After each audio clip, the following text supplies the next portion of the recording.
Welcome to a new series of Revolutionary Talk. We're going over healthy home tips for 2022. In this first one, it's less mess equals less stress. Do you guys agree? Yes, absolutely. Mm-hmm. Yeah. So, also we should mention Chris is MIA and we have Madi sitting in. So if Hello. you'd like to Hi. introduce yourself to the viewers. Hi, I'm Madison. I'm going to be answering this less mess, less stress question. Yeah, I believe wholeheartedly in that. I try to incorporate it in my own life as much as I can through my processes of getting ready. So I kind of have like a rule that when I leave my house, I want to think about how I want to walk in and feel later. So when I'm trying to transition out the door, I'm still also intentionally keeping the return in mind, just because I know that if I walk into a space that's mine and everything is everywhere, it's not the most settling feeling for me. And so the first thing I want to do is clean everything up. Awesome. Yeah, I mean, geez, I feel like too, if you know you left some mess at the house and you're gone for the day, it's in the back of your mind the whole day, and it just throws everything And you off. never know where things are gonna go. You never know who might come over later. You never know. Then you're just always ready. Yeah.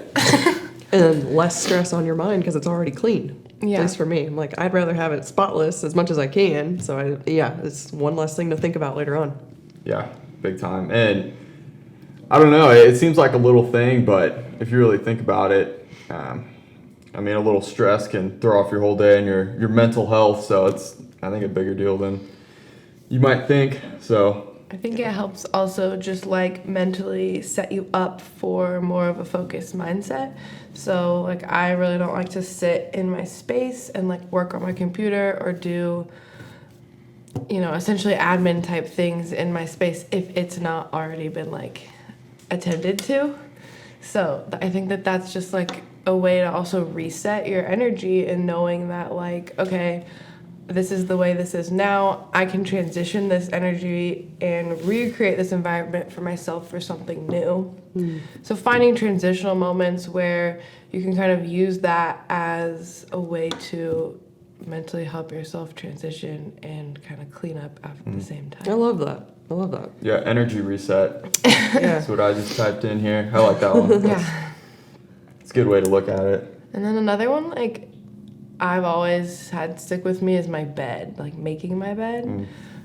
It gives me the sense of like intentionally setting myself up for later, just like I kind of started with, but also I think it's like a landing spot for a lot of things, at least in my life. Like I'm walking in and out of my closet, coming and going, changing all the time, and it's like I always find myself just like throwing things to my bed.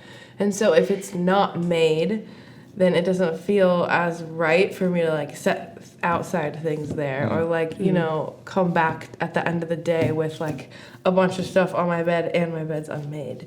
It's just like I'm not setting that as an intentional space for me. That's good. Yeah, I like that.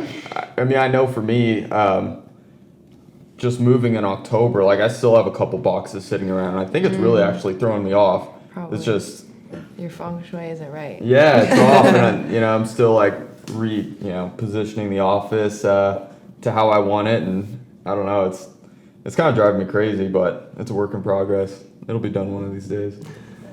Anxiety is sitting there in boxes. I was just going to say, it's like, I mean, because sometimes this table will be my like your bed. Like you just throw stuff on it. And if this is cluttered with the stuff that I'm like, I need to get to this, I know I need to get to this, it gives me anxiety. I feel like because I know that my island and my kitchen is also a landing spot for things, I always try to have like an additional spot where I throw like my keys and my purse and like things that like always leave the house with me but don't necessarily need to like be with me inside. And otherwise I would do that. I would just let all of that be on my island all the time, and I don't feel like those things should coexist. I don't know. So for people out there, especially those that might not be neat freaks necessarily, what tips can we give them to keep their home a little nicer? Maybe some habits that they could start doing in 2022. Don't buy things you don't need. Yeah.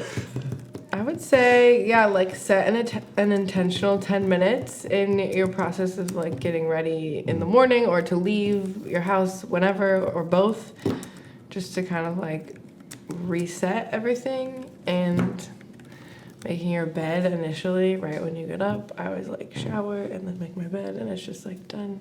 It's there, happened. Nice. So getting a good routine going, just so And just to having have it. intentional landing spots, like Yeah. this is where I know I want to put these things every time. So then even if it is messy, it's in the same place every time. Yeah. Keep your mind at ease. You know where everything is. Yeah. Yeah. That's a good one. Awesome. I think give people some good ideas for this one. Less mess equals less stress. Don't underestimate that here in 2022. Stay tuned next week. We're going to go over chemical alternatives for your home. So that's a big one. Be sure to subscribe. Stay tuned for that. And like this video. Comment with any tips you might have. And stay tuned for next week.